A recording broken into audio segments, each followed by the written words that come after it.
Hi, this is Isabel Florence, and you are listening to You Are Light podcast, a safe space where we talk about mental health and well-being. Hello, my lovely. Welcome back. Thank you for being here. Today, we're going to continue looking at the 32 lessons I have learned in the last 32 years. So I'm going to go through the ones that we have looked over last week, and then I'll continue from the 16th onwards. First lesson, stay aware and practice self-reflection. Second lesson, try therapy. Third lesson, practice meditation. Fourth, journal. Fifth, understand your values. Sixth, live accordingly. Seventh, sleep well. Eighth, focus on whole foods. Ninth, move your body. 10th, practice gratitude.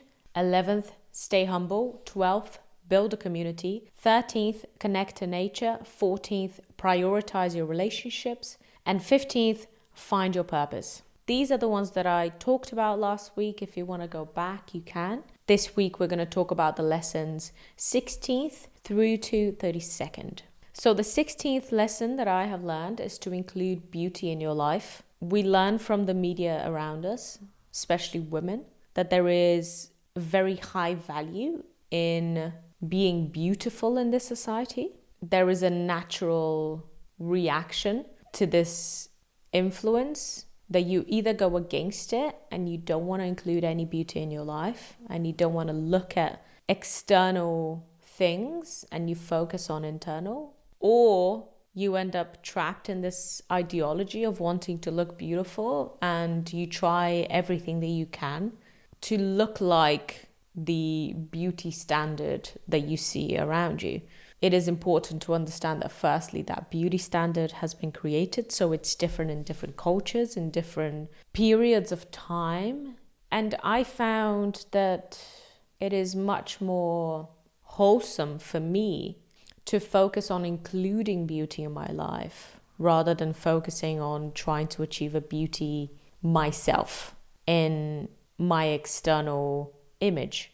I am someone who loves beauty. And I think this is a characteristic that comes from Libras. And so having beautiful things around me, and I don't mean expensive things, I mean beautiful things, enhances my enjoyment of life. When I say beautiful things, I don't mean jewelry, I don't mean high-end clothing or designer items. I mean nature, I mean art. I mean books, I mean candles, furniture that feels cohesive with the energy that I want to feel in my home. It's important to remember the influence of our surroundings. And so again, just bringing some awareness of the beautiful things that you can include in your life and how much that allows you to find meaning in the most mundane actions is really wonderful. Instead of having dinner in front of the TV, maybe light a candle and take some time to enjoy the beauty of the food that you are eating.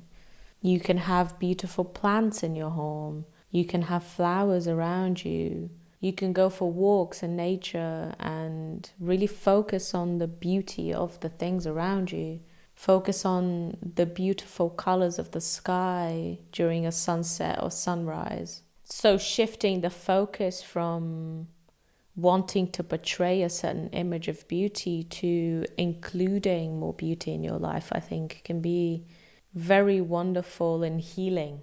17th lesson is to focus on quality rather than quantity. And I think this is related to lesson 16th. You want to include beauty in your life and you want the items that you have in your life to be good quality items. So if there are things in your life that you use every day, try to focus on having one very high quality item rather than lots of little things that you are not using and that you don't need. By having high quality items around you, the things that you know you need in your life, the things that you use every day, you end up developing a respect for yourself, for your work, for your life. You will take things more seriously with more of a passion behind it if you know that there is value in your life in the things around you, the things that you are using. So before you purchase anything, try to at least think about it for a few months if you can. Try to purchase only things that you need and try to save the money to acquire high quality items rather than high quantity. You can also look at this rule when it comes to relationships. You want high quality relationships in your life rather than quantity. You are highly influenced by the people around you, by their values, their views. Focus on the relationships that are really good for you. And it might mean that you have less people in your life, but that those relationships are really profound and wonderful. 18th lesson is to stay organized. For me, this is very important because my surroundings influence my state of mind. When I know there's a place for everything, I know I will put it back in its place when I'm done with something. And having a peaceful environment to work, to live in, to practice my rituals and my routines allows me to focus on the things that are really important and allows my body to feel safe and relaxed. And this might be a lesson that's not important to everyone. But if you find that you feel different according to the environment you are in, take some time to notice how to better your state of mind through reorganization of your external environment. 19th lesson is you already have the no. And this is the idea that if you don't ask someone for something, you already have been giving the answer no. So for example, you want to collaborate with someone that you really admire, and it is scary to reach out. But if you don't reach out, it's pretty much the same thing as reaching out and receiving a no. It's the same thing as being rejected. So always ask for help, always ask for advice, always have the courage to ask for people's time. We underestimate how much people want to help us, how wonderful it is to feel validated. And so we end up not sending the email, we end up not approaching someone that we admire. But a lot of the doors that might be open for you will come from relationships, from knowing certain people. So reach out to that person. You already have the no if you don't ask. Lesson number 20, if you think it's bad, it will get worse. So my granddad used to say this a lot, and it's about understanding that if you focus on the bad aspects of life, you will feel worse for it. It brings back the idea of practicing gratitude day to day. It's very easy to see how influential our mind can be. If you wake up and you tell yourself, I feel very tired today, and you keep telling yourself, I'm very tired today, I'm very tired today, you might end up feeling more tired than you are. Try to influence your mindset. Try to place thoughts in your mind and see how they might change your reality even, change how you feel. If you focus on how bad your situation is, you will feel worse. And some might say you will end up attracting bad energy as well, which I believe. So it's going back to focusing on gratitude, focusing on the beautiful things you have in your life. Lesson number 21, worrying is suffering twice. This is something that I have to tell myself. There's no point. Most of the things we worry about don't actually happen. Try to stay present. When your mind starts to take you to that bad place, try to bring your awareness to the present moment. And try to believe that maybe what you're worrying about is not going to happen. And that if it does happen, it's not going to be the end of the world. We worry about a lot of things that are not actually life-threatening. Lesson number 22, be honest.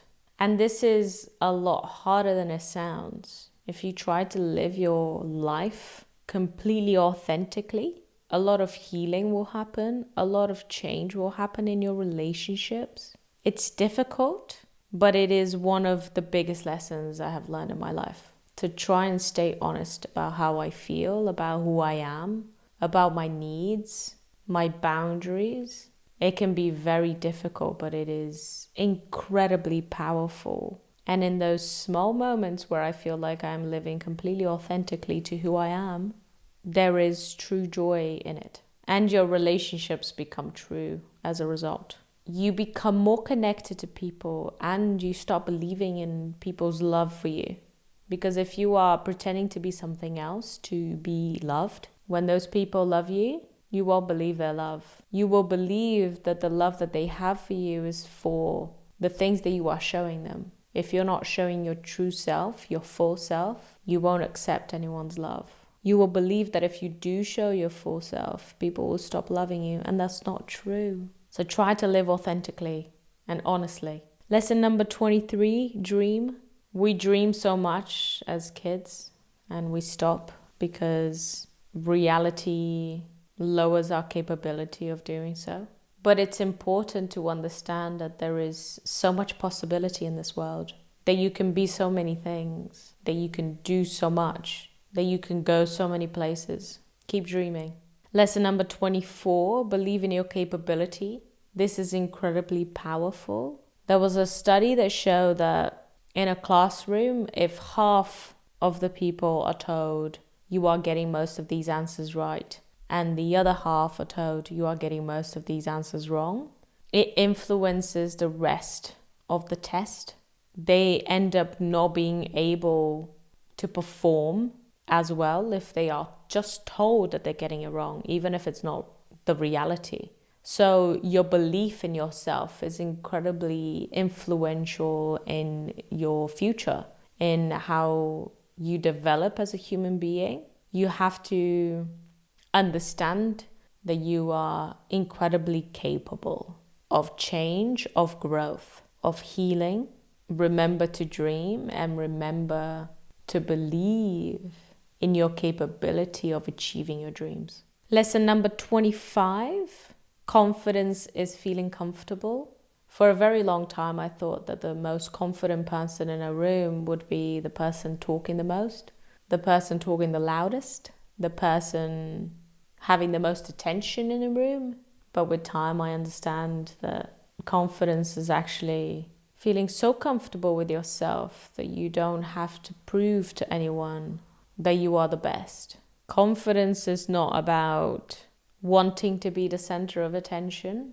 It's about feeling relaxed within yourself, with who you are, feeling proud of your achievements, feeling happy with the choices you make in life, feeling comfortable in your skin, in your body, not believing that you are close to a perfect being, or not even wanting to believe that, believing that everything that you have is enough, more than enough, that you are special just the way you are. And when you understand this, it's so easy to spot the people that are confident, because there's a lot of people that have so much self-doubt within that what they do is they constantly seek approval. If someone is talking about their achievements a lot, they are seeking approval. There is a lot of self-doubt within. They don't have a lot of confidence. So instead of judging someone who seems like they are a narcissist or they are egotistical because they only talk about themselves and their achievements and how amazing they are, you end up feeling sorry for the self-doubt that they feel within. So you should strive for comfortability rather than self-praise. Lesson number 26, nobody cares as much as you think. This is very liberating and freeing. When we're young, we think that people will judge us so much if we go after the things that we want to do. But people don't really care that much. They're more worried about their own problems. This is really freeing when you want to do something that might seem embarrassing, like filming yourself recording a podcast.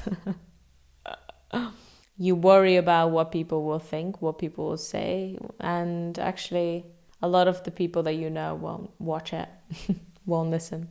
So it's really freeing. It's really wonderful. People don't care as much. You're worried about something inexistent. Lesson number 27, take care of your appearance. I don't want this to be confused with striving for a perfection or striving for a standard of beauty that is unachievable. I want this to be seen as having respect for yourself and having an understanding that the image that you portray to other people influences the way they see you. So manipulate your appearance according to how you want to be seen. I am very aware that people will treat me differently according to what I am wearing. And this is useful in today's society to know. I also think that people should know that you respect yourself and therefore you want them to respect you. Lesson number 28, understand body language.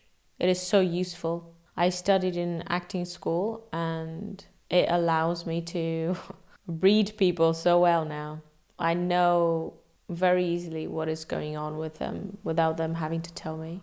And it also means that I can be aware of how I'm feeling even when it is subconscious. So if I'm talking to someone and my body language closes off, I cross my arms, my shoulders go down, maybe I face a little bit further away from them. It means that I don't want to connect, that I feel like I don't want to be there. And sometimes these things happen unconsciously. And then as I become aware of it, I understand, okay, there's something that's making me uncomfortable here. What is it? It's my intuition talking to me in some way. It's also really powerful when you want to go for a job interview or make a good impression. Having your shoulders back and standing upright will show to people that you have a confidence in yourself. So be aware of your body language as well as other people's. It's very powerful. Lesson number 29, articulate. This is another thing that really influences the way that people see you. If you slow down your speech pattern, if you show to people that you have the confidence to take your time, they will respect you more. They will respect what you're saying more. When we are nervous, we speak quickly, we mumble, we don't want to take too much time. But own what you're saying. Take your time. Nobody's in a rush. And articulate your words. Again, it shows confidence. Lesson number 30, keep learning. Your brain is a muscle. It needs to be exercised. I could talk about this for a very long time, why we should keep learning. Maybe I'll do a full episode about it.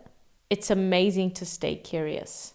Kids are so curious. It brings a light to life. So try to stay curious about life, about yourself, about the people around you, and keep learning. The one thing that people can't take away from you is your skills. It's what you know. It's what's in your mind. Lesson number 31, stay silly. I was very silly growing up and I never stopped. I'm pretty crazy in a childlike, playful kind of way. And it brings me a lot of joy. I'm very silly with the people around me. It's important to not take ourselves too seriously. We're not here for that long. Stay silly, make yourself laugh, make the people around you laugh. And lesson number 32, which might be one of the most important ones, practice self-compassion. Be kind to yourself. Most of us are our own worst enemy. We have learned to keep our negative thoughts about ourselves rolling in our minds like a broken record. And this is really detrimental to your life. What you can do is print a picture of you as a child, and whenever you say mean things to yourself, look at that picture and understand that you are saying mean things about that child. You are perfect just the way you are. You are enough. So try not to be mean to yourself. You don't deserve it. You deserve love and respect from yourself to yourself. And as people around you see the way that you treat yourself, the way that you talk about yourself, they will end up treating you with respect as well. So these are the 32 lessons that I have learned in 32 years. Thank you so much for being here. Thank you so much for listening.